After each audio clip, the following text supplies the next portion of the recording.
इस तरह से सॉल्व कर रहे होंगे, रेजोनेंस को इस तरह से जब सॉल्व कर रहे होंगे हम इन केस ऑफ डोनट कर रहे हैं, ठीक है, ध्यान रखिएगा। अब यहाँ पर जैसे मान लीजिए कि आपका ये क्या है,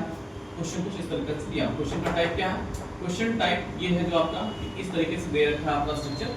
जिसमें कहा है OCH3 लगाया हुआ है और यहाँ पर पाई बॉन्ड्स इस तरीके से अरेंज किए हुए हैं। हम रेजोनेंस के अंदर क्या सीखे हैं, रेजोनेंस के अंदर ये सीखे हैं कि पाई बॉन्ड क्या होना चाहिए, पाई बॉन्ड पूरे रिंग में अच्छे से मूव कर जाए, ठीक है ना। अब आप समझिए क्या यहाँ पर पाई बॉन्ड दिखाई दे रहा है, नहीं दिखाई दे रहा है, क्या यहाँ पाई बॉन्ड दिखाई दे रहा है, नहीं दिखाई दे रहा है, यहाँ दिखाई दे रहा है, नहीं दिखाई दे रहा है, इसका मतलब no pi bond here, no pi bond present here, जहां पाई बॉन्ड प्रेजेंट नहीं है, ठीक है। इसका मतलब रेजोनेंस में हम लोगों ने क्या कहा कि डीलोकलाइजेशन ऑफ पाई बॉन्ड्स, ठीक है। आप एक चीज समझिएगा ध्यान से, यहाँ पर क्या है, यहाँ पर इसको अब हम लोग इसके कितने कैनोनिकल स्ट्रक्चर बनेंगे, आपका क्वेश्चन तो यही कह रहा है कि इसके बताइए, आपको क्वेश्चन में ऐसा दे दिया जाएगा और आपसे कहेंगे कितने कैनोनिकल स्ट्रक्चर आप बनाते हैं, तो इसको बनाने का तरीका समझना होगा। आप समझिए, पहले हम सिखाए आपको कि लोन पेयर खुला है, लोन पेयर खुला तो क्या बनाया, डबल बॉन्ड बनाया, ठीक है। देखिए लोन पेयर खुला तो यहाँ पर क्या बना दिया, शिफ्ट करके डबल बॉन्ड बना दिया। उसके बाद जिससे ये खुला होगा उस पर क्या हो गया, लॉस हुआ है ना, ठीक। इसका मतलब इसको क्या सकते, यहाँ पर क्या हो जाएगा, पॉजिटिव चार्ज। लोन पेयर के खुलने से क्या हो जाएगा, यहाँ पर पॉजिटिव चार्ज उस एटम पे डेवलप होंगे, क्लियर। यहाँ पर आइए देखिए, फिर कहते हैं कि डबल बॉन्ड जिस कार्बन पर खुलेगा उस पर क्या हो जाएगा, डबल बॉन्ड जिस कार्बन पे आकर के खुलेगी उसको हम लोग पर क्या डेवलप होगी, नेगेटिव चार्ज डेवलप हो जाएगी। आप समझे, अगर हमको एक चीज समझ में आ गया है कि रिंग के अंदर हमको पाई बॉन्ड्स की कंप्लीट अरेंजमेंट करनी होगी, जहां जहां रह गया है, जहां पर रिंग में नहीं है। इसका मतलब क्वेश्चन में आप एक जगह यहां दे रखा है, एक जगह यहां दे रखा है, यहां दे रखा है, मतलब ऐसा आपको रेजोनेंस बनाने समय फाइनली कुछ स्ट्रक्चर किस दिखना चाहिए, अब ये पाई बॉन्ड शिफ्टिंग दिखाने की जहां जहां शिफ्टिंग नहीं है। अब एक चीज थोड़ा सा समझना होगा कि पाई बॉन्ड की शिफ्टिंग जहां जहां नहीं है वो कैसे अरेंज होगा। तो जिस तरह से अरेंजमेंट को अगर देखना चाहेंगे कि पाई बॉन्ड का अरेंजमेंट कैसे करना है, तो आप देखिए यहां ध्यान से कि पाई बॉन्ड के अरेंजमेंट के लिए कुछ रूल्स को जो हम यहां पर मेंशन किए थे उसको समझना होगा। जैसे अब देखिए आप स्ट्रक्चर बना लिए इस तरीके से, अब लोन पेयर यहां पर ऑक्सीजन पे रखा तो नहीं है, यहां पर मान जानते हैं कि यहां पर यहां क्या है, लोन पेयर है, तो यहां पर ये लोन पेयर को क्या कीजिए, यहां इस बॉन्ड पर खोलिए, ऐसा खोले ना तो देखिए क्या होता है। अब देखिए ध्यान से, अगर यहाँ पर हम ऐसा बना रखे हैं पहले से और जैसे ही यहाँ पर पाई बॉन्ड्स आ जाता है, इसके खुलने से यहाँ से पाई बॉन्ड्स आया, तो इस कार्बन की वैलेंसी पहले चेक कीजिए, 1 2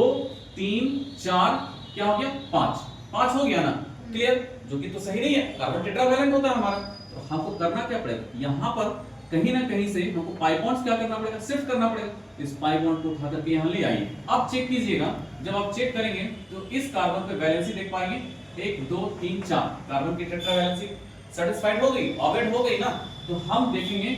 ऐसा करने पर ये पाई बॉन्ड्स को यही नहीं रखना पड़ेगा, हम लोग को करना क्या पड़ेगा, यहाँ से लेकर के ऐसे मूव करना पड़ेगा। समझ रहे हो आप इस चीज को, जब ऐसा हम लोग करेंगे तो हम देख पाएंगे कि यहाँ पर कुछ इस तरीके की सेटिस्फैक्शन देखने को मिलेगी। आप समझिए थोड़ा ध्यान से और भी कि जैसे ही ये अरेंजमेंट हुआ तो हम लोन पेयर यहाँ लाए, पाई बॉन्ड्स को खोल दिए, तो इसके पर यहाँ पॉजिटिव चार्ज डेवलप हो गया और जिस कार्बन पे खोली वहां पर नेगेटिव चार्ज। तो डायरेक्शन तो हमको पता चल गया ना कि ये क्या होगा, ऐसे रेजोनेंस मूव करने वाला है। तो हम कैसे होने वाला है, तो हम यहाँ पर अब देखिए, अब जो पहले से ये दोनों प्रेजेंट है उसको प्रेजेंट रहने दीजिए, मतलब क्या है, यहाँ पाई बॉन्ड्स आ गया, अब नेगेटिव चार्ज यहाँ आया तो क्या हो गया, यहाँ डबल बॉन्ड बनाएगा, जो हमारे रिक्वायरमेंट था, यहाँ था ना हमारा डबल बॉन्ड का रिक्वायरमेंट, तो रिक्वायरमेंट कैसे फुल होगी, नेगेटिव चार्ज के खुलने से रिक्वायरमेंट ना फुल होगी, तो यहाँ पर नेगेटिव चार्ज आ गया। जैसे ही नेगेटिव चार्ज आया तो ये डबल बॉन्ड क्या होगा, फिर से शिफ्ट करेगा इस कार्बन पर, तो यहाँ पर खुलेगी, तो खुलने पर क्या होगा, फिर से नेगेटिव चार्ज यहाँ डेवलप हुआ। तो आप देख पा रहे हैं कि यहाँ पर positive as it is structure, यहाँ डबल बॉन्ड का आगमन हो गया इस जगह पे। अब नेगेटिव चार्ज फिर यहाँ पर आकर के खुलेगी, क्योंकि यहाँ पर हमारा क्या है, रिक्वायरमेंट है इसकी, तो यहाँ पर नेगेटिव चार्ज आकर के खुली, तो यहाँ पर क्या हो जाएगा, हमारा डबल बॉन्ड आ गया, ठीक है। और ये पाई बॉन्ड्स फिर आकर के क्या करेगा, इस कार्बन पर जाकर के खुल जाएगी। जैसे ही यहाँ पर ये खुल रही है तो हम देख पा रहे हैं, क्या देख पा रहे हैं वाला, ऐसा होने से यहाँ पर डबल बॉन्ड आ गया, ठीक। अब देखो यहाँ पर नेगेटिव चार्ज डेवलप होता, अब ये नेगेटिव चार्ज क्या होगा, यहाँ आकर के खुलेगी, यहाँ खुलेगी ना, तो ये पाई बॉन्ड्स क्या करेगा, अपने वापस खुल जाएंगे इधर। तो जब होगा ऐसा तो हम देख पा रहे हैं कि पाई बॉन्ड्स जो था कहाँ था, यहाँ दिखाई देने लग गया, फिर क्या हो गया हमारा, यहाँ पर देखिए इस जगह पे कहाँ हम लोग बना रहे थे पाई बॉन्ड्स, इस जगह पे बना रहे थे, तो यहाँ पर इस जगह पे दिखाई देने लगे। फिर अगला क्या हो गया, अगला क्या हो गया इस जगह पे, कि इसकी खुलने की वजह से अब क्या होगा यहाँ पर ये पाई बॉन्ड्स फिर यहाँ आ गया। और इस तरह का से हम देखते हैं कि पहले जो यहाँ थी फिर धीरे धीरे क्या हो गया, पहले क्या था यहाँ पर कह सकते हैं 1 2 पोजीशन पर, तो अब यहाँ पर क्या हो गया 2 3 पोजीशन पर आ गया, नहीं आ गया, क्लियर है यहाँ पर बात, माइंड सेट हुआ कि नहीं। तो देखो यहाँ पर क्या है 1 मान लो 1 2 पोजीशन है, 3 है, 4 है, 5 है, 6 है। तो पहले क्या था यहाँ पर 1 2 पोजीशन पे डबल बॉन्ड्स है, फिर किस पे है 3 4 पे है, और क्या है 5 6 पे है, किस पे है 5 6 पे डीबी का अरेंजमेंट है। तो अब ऐसा करने से यहाँ पर अब देखते हैं क्या, यहाँ 1 2 3 4 5 6, तो हमारा अब डीबी क्या है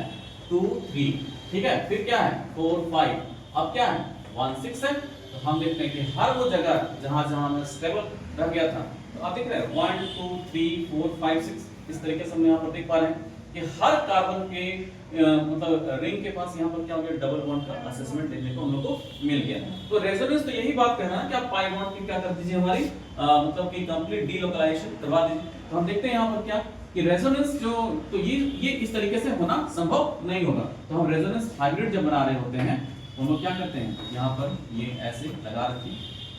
और यहाँ पर क्या हो गया OCH3, तो यहाँ डॉट डॉट डॉट, और यहाँ पर ये रिंग में पाई बॉन्ड्स क्या हो गए पूरी तरह से आकर के अरेंज हो गया, रिंग में पाई बॉन्ड्स क्या हो गया आकर के पूरी तरह से यहाँ पर अरेंज हो गया। इसका मतलब एक ही समझ में आया कि हर कार्बन पर हम देख पाते हैं, हर कार्बन पर हम देख पाते हैं कि यहाँ पर क्या है कि ओवरऑल क्या देख पाते हैं कि रिंग में पाई बॉन्ड्स घूम गया, पाई बॉन्ड्स घूमा है ना। तो हम जहाँ देखें कहाँ यहाँ नेगेटिव चार्ज, यहाँ पार्शियल नेगेटिव चार्ज, यहाँ पर पार्शियल नेगेटिव चार्ज, तो नेगेटिव चार्ज जहाँ डेवलप किया है वहाँ डेवलप कर दो, कोई दिक्कत दोनों को। और यहाँ पर क्या सीधा पार्शियल पॉजिटिव चार्ज आकर के यहाँ पर हम लोग को मिलता है। तो हम यहाँ पर देख पाए कि ओवरऑल जो रेजोनेंस का जो स्ट्रक्चर बन पाया वो क्या हो गया, यहाँ पर पूरे रिंग में पाई बॉन्ड्स को हम अरेंज कर दिए। समझ में आ गया, रेजोनेंस हाइब्रिड कुछ इस तरीके से दिखाई दे दिया। क्लियर।